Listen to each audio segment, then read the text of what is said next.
In this video, I'll show you how to run a hypothesis test for a population proportion. So in discussion board 4, you're going to be creating and conducting a hypothesis test.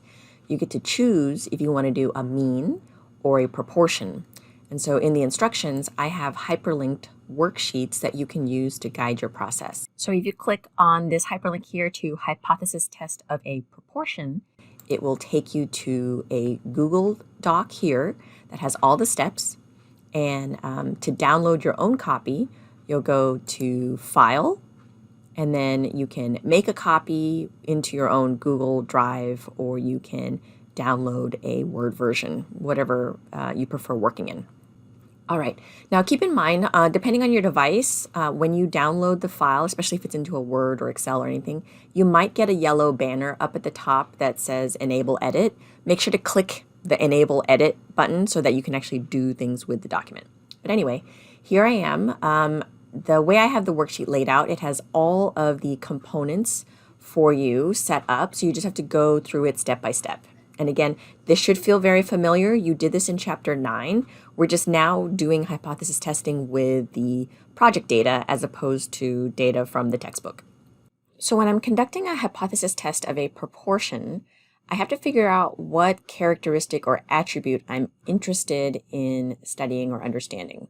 So some reminders: you get to choose what the hypothesized population proportion P is, and you get to choose your significance level, or alpha. Now, the variables come from your pivot tables. So we did this in previous weeks where you analyzed your data, and now we have to pick out some X or characteristic that we're interested in and take our X divided by our N, which is the total number of listings. So just going back to the raw data, there's actually quite a few variables you could find a proportion of. Like, you could find a proportion of the room type, so you would just do a pivot table and have it count.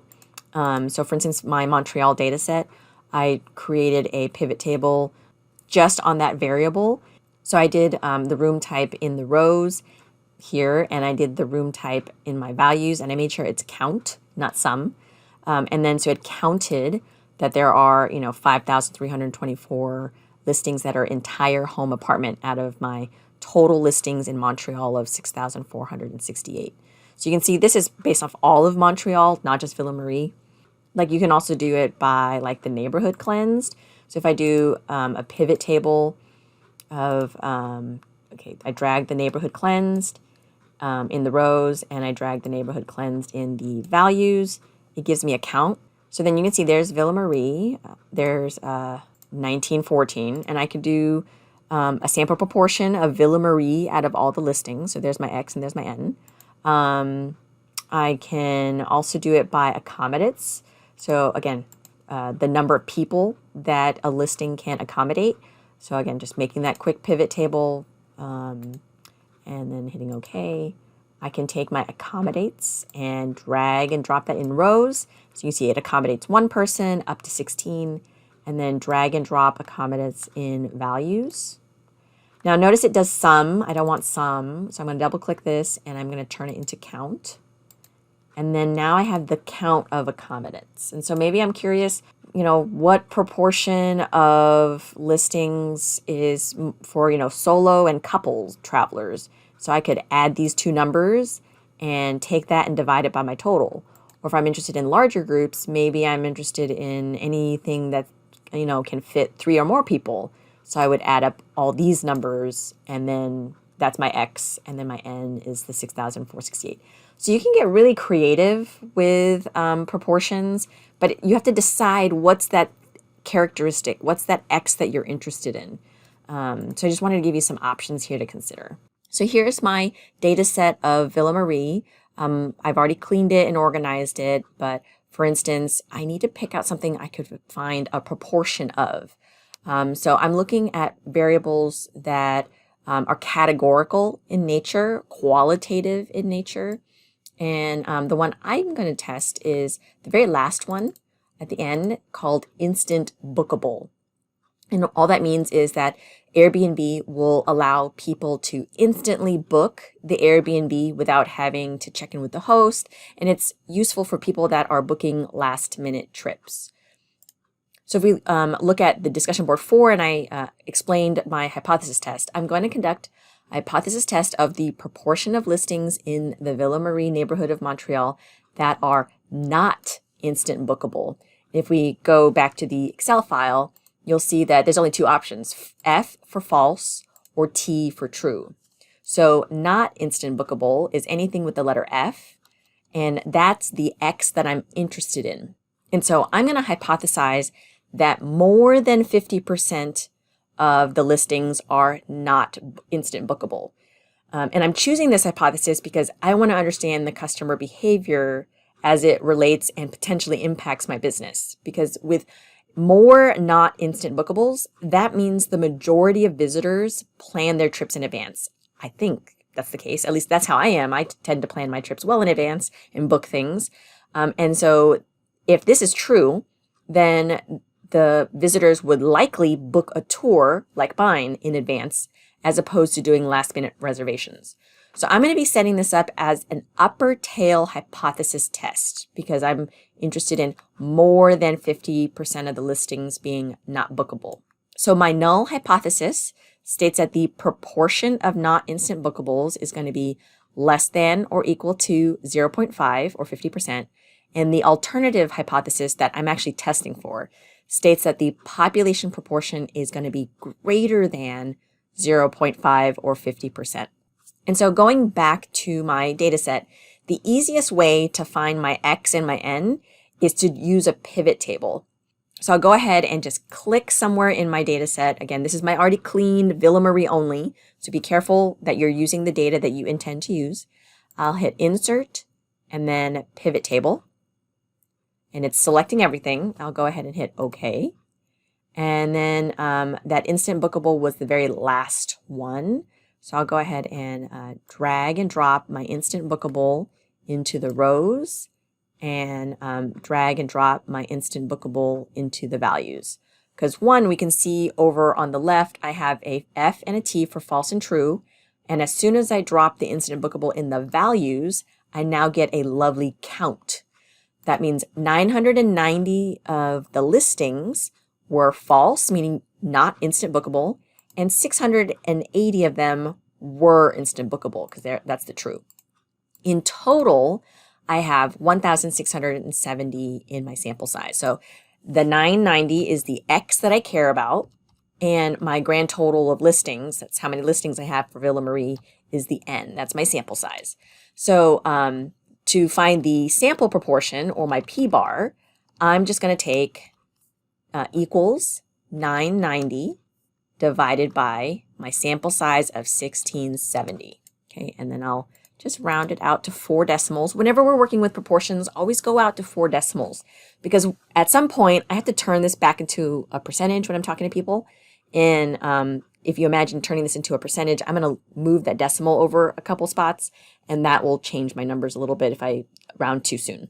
Let's go back to the worksheet and let's go ahead and start filling stuff out. Now, as I mentioned, I was going to do a upper tail test at greater than 0.50. And you might ask, why did I do that, right? So for me, I am doing a conservative number of 0.5 per the textbook because it's essentially saying, hey, it's a 50-50 chance. So that's why I use 0.5. You could come up with a different number as part of your expert opinion or something from an outside source like a website, but you need to be able to explain that. I'm going to keep it simple, and I'm just going to do my alternative hypothesis as greater than 0.50 or 50%. And then so for my null hypothesis then, it's just going to be the reverse of that. So if this is greater than, this has to be a less than with the equal to sign because the null always has the equal sign in it. So if you go to the Insert tab up at the top and over on the right, there's symbols. If you click on that, it's got most of the basic math symbols in there. So I'm going to do that less than or equal to 50. So 50% or 0.5. Now I'm going to pick a significance level of 0.05 because it's the most commonly used one. But you can also pick 1%, 10%, 2%, whatever number you want. When I type that in, it moves stuff around. So I'm just going to clear that out just a bit. And then going back to my Excel file, my N is the 1670. So I'll put 1670 there. And my X, the thing I was interested in, or the F's, the not instant bookables, I had 990. And so when I took my X divided by N, that was the 990 divided by 1670, that gave me 0.5928. And then we are doing an upper tail test, or at least I am. So in part A, I have the different decision rules depending on what kind of test you're doing, whether it's a two-tail test, a lower tail, or an upper tail. So I'm going to go ahead and highlight this because I am doing an upper tail test. So I can ignore the other two because I'm not doing that. I'm just doing an upper tail test because greater than in my alternative hypothesis statement points to the right. That means I'm doing an upper tail test. And you can see that, hey, we're going to reject the null if my test statistic Z is greater than the critical value of, and we're doing a greater than scenario, that's going to be on the right side of my curve. So it's going to be some positive critical value.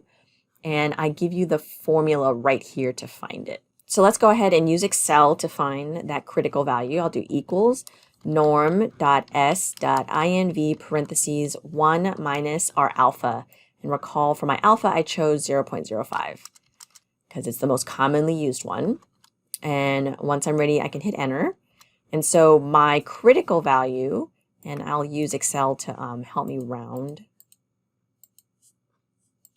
Yeah, I could round it to that. It's nice and clean. I'll do right here, positive 1.645. That's going to be my critical value. And so in step B, we need to calculate our test statistic. So recall, a test statistic is just where we take our variables and we put it all together and convert it into a test statistic, which is something we can test. So I always describe it like cooking, right? We have all our ingredients. You got to put it together and cook it or bake it. And then you got to taste test it to see if it tastes good or not. So same thing, we're taking all of our variables, putting it together to see if it works or not. So I'm going to go ahead and set up my top here. That's my sampling error, right? We'll take the sample proportion of 0.5928 minus my hypothesized population proportion that I chose conservatively at 0.50. I'm making sure I'm putting all the numbers in the right place. And then down here in the bottom, I'm going to be doing square root of all of this. So I'm going to square root my population proportion of 0.5 times 1 minus 0.5 divided by my n, which was 1670.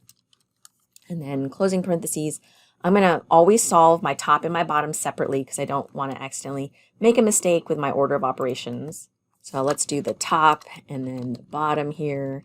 So I'm going to take 0.5928, that's my sample proportion, minus my hypothesized population proportion of 0.5, and I'll get 0.0928.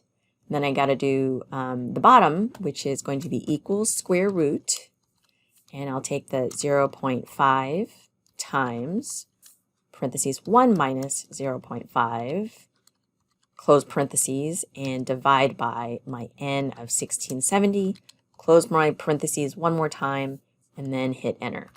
0.0928 here up in the top, and then in the bottom I have 0.012235. You can always round this if you want, so I think if I round it, it goes to that. Okay, and then I need to divide my top by my bottom, so again, I'll just let Excel do it. So here's my test statistic essentially. So I will do equals, I take my top, and then I divide it by my bottom. And you can always type out the numbers if you prefer, but when I hit enter, my test statistic is going to be 7.58. So 7.58, that's my test statistic. So now we just have to figure out our conclusion. We're going to do both methods, the critical value approach and the p-value approach, and they should match. If they don't match, you've made an error. So we're going to go ahead and compare our test statistic. That's why I say right here in parentheses, test statistic versus critical value. So my test statistic of 7.58, how does that compare to my critical value of 1.645? Again, this is a positive critical value because we're in the upper tail, we're on the right side. How does this number compare to that number? Well, it's greater than my critical value of 1.645. And so I will go ahead and reject the null. And if you want to fix the subscript here, you just highlight, and then up here there's the subscript option. But yeah, so we're going to go ahead and reject the null because my test statistic is bigger than my critical value. That means it's in the rejection region. And then let's go ahead and do the p-value approach, right? And so I have my 3 options here depending on what kind of test you have. And I am doing an upper tail test, so I'm going to use this formula right here. So let's go ahead and figure out my p-value. So I'll do equals 1 minus norm.s.dist parentheses. And then when it asks for the z, it's asking for the test statistic. So I'm going to put 7.58. You can also click on the test statistic because it's right there above you, but I'm just going to type in 7.58, comma, and then true, close parentheses, and then I'll go ahead and hit enter. Ooh, now I get a really weird number because recall, p-values are probabilities, and probabilities have to be somewhere between 0 and 1. Obviously, this number does not appear to be between 0 and 1. And the reason being, it's got a letter E in it. It's actually in scientific notation. Excel was trying to be helpful, but it's not really. So I want to make sure that's a number in my number format. I'm going to click on the comma style and just fix that. And now you can see it looks like a normal number again. And I can use my arrows to actually see, let's see how small this number is. Oh, it's very tiny, right? With all those zeros before I get to an actual number. But I'm going to just go ahead and round it to 4 decimal places, because this is bugging me. I'm going to round this to the 2 decimal places that I wanted as well. So there's my p-value. And then let's go ahead and write out our p-value approach. So because our p-value of 0.0000 is, and I'm going to compare it to my alpha, it's less than the alpha of 0.05, we will reject the null. And again, if you forget that rule, I have it right here, just below. If your p-value is less than alpha, reject the null.